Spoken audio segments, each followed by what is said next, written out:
Selamat pagi, jumpa lagi bersama saya Danang Pamungkas. Hari ini kita akan melihat bagaimana pertumbuhan selada Green Rapid ya, panah merah, merek panah merah. Kebetulan sudah beberapa kali dipanen, kemarin dipanen 15 kilo, di sini masih ada sekitar 15 kilo lagi. Kita akan coba lihat-lihat ya. Saya memakai pipa 2 inch, debit air 2 liter per menit, ppm 900 sampai 1000 ppm, dan perkembangannya lumayan bagus selada Green Rapidnya. Cuman panah merah memang saya kurang senangnya di ini ya, bentuk daun ya. Bentuk daunnya kurang lebar, mengkeriting, kecil-kecil ya, meskipun pertumbuhannya lumayan besar lah, lumayan membanggakan lah pertumbuhannya. Cuman memang ya saya kurang puas sendiri ya, lebih saya rekomendasikan untuk selada merek KYS saja kalau selada keriting ya. Tapi kalau nyobain yang bagus ya memang ada RZ atau Bohemia. Namun alangkah baiknya untuk petani yang memang modelnya pas-pasan, mending pakai KYS saja. Selada KYS itu lebih bagus. Saya sendiri kurang sreg ya dengan bentuk daunnya. Jadi memang kurang bagus, biasanya itu bentuk daunnya bisa lebar-lebar kalau KYS. Kalau ini kok agak susah karena memang musimnya lagi tidak menentu. Kadang panas sekali waktu siang dan kemudian tiba-tiba hujan. Kemarin hujan deras sekali. Coba kita bisa lihat dari sini aja, dari atas. Jadi memang selada panah merah ini punya kelebihan. Kelebihannya itu memang dia lebih cepat besar, cuman daunnya itu enggak lebar ya. Tapi kalau kita pakai selada merek KYS Know Use It itu pertumbuhannya lambat tapi daunnya bagus-bagus. Daunnya bisa lebar. Nah, nanti di berat bobotnya itu lebih bagus KYS. Bobotnya bisa sampai 2 on. Minimal 1,5 on lah kalau siap panen. Kalau panah merah itu paling sekitar 1 ons per tanaman. Jadi kalau 1 kilo ya kita ambilnya 10 10 batang selada. Kalau KYS lumayan bisa ngirit 1 kilo 6 sampai 7 tanaman. Jadi seperti itu. Dan di musim kemarau ini hal yang paling sulit itu adalah air. Air sangat boros sekali. Ini ada sekitar 320 tanaman di satu rak instalasi ini.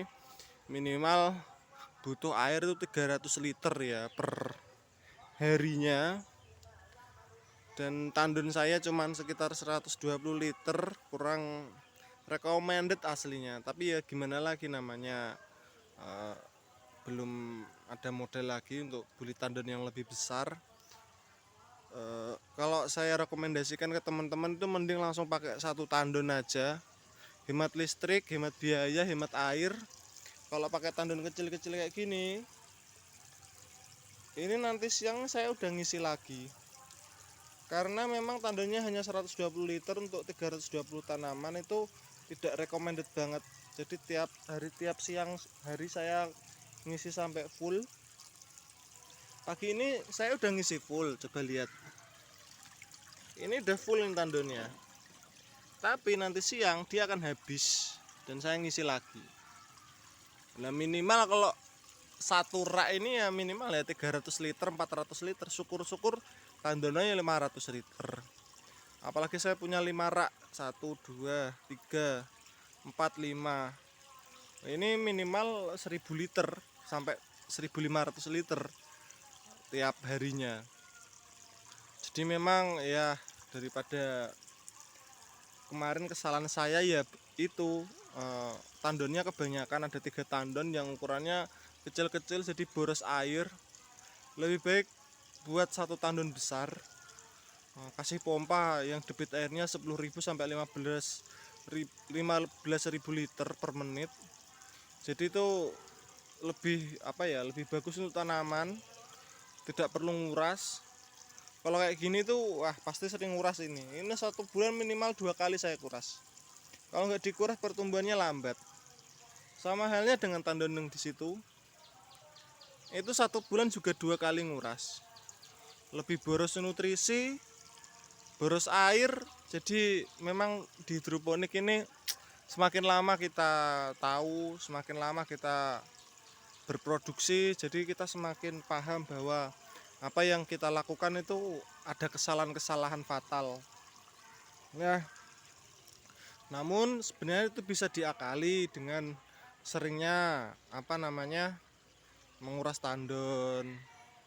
Terus panennya harus cepat, nutrisinya harus tinggi biar hemat nutrisi juga, karena kalau terlalu lama di instalasi ini kan boros listrik juga kan. Boros listrik, boros air, lebih baik segera dipanen. Umur 3 minggu, 4 minggu kalau dia udah layak panen, udah panen aja, nggak usah nunggu 45 hari atau 50 hari gitu. Ini selada yang usia sekitar 25 hari. Pertumbuhannya agak lambat ya, karena memang banyak masalah kemarin. Entah airnya yang udah terlalu kotor, entah lumut. Pokoknya memang banyak cobaan ya di musim kemarau ini. Meskipun sinar matahari melimpah, namun penyakit lumut ganggang itu memang luar biasa mengganggu. Jadi untuk mengakalinya harus pinter-pinter untuk membuat ramuan-ramuan obat untuk membunuh lumut dan ganggang. Jadi ini masih kecil-kecil ya. Yang siap panen ya instalasi ini.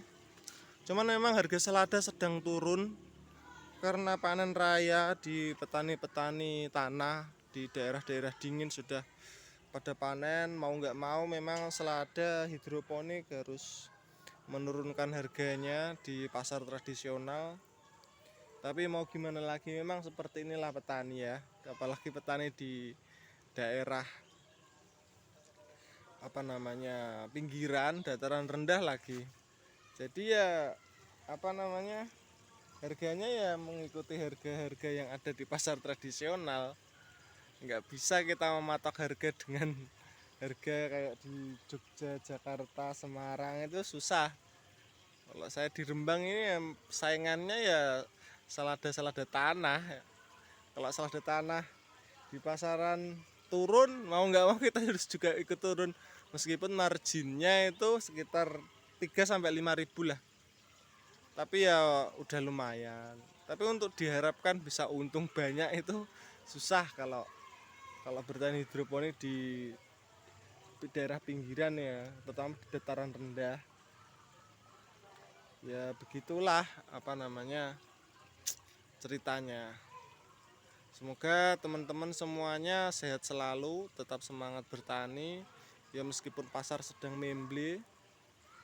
Padahal kemarin saya lihat itu dengan efek PPKM memang mengejutkan ya. Jadi efek PPKM itu membuat pasar itu sepi banget. Kemudian ini sudah naik jadi PPKM level 2, udah ada kerumunan, udah ada orang-orang sekolah, tapi ya kenapa penjualannya kok nggak naik-naik? Ini yang bikin susah ini. Semoga Indonesia segera sehat, segera sembuh, dan kita bisa beraktivitas lagi, bisa berdagang lagi dengan lancar, ekonomi berputar. Amin amin. Terima kasih banyak. Selamat pagi semuanya.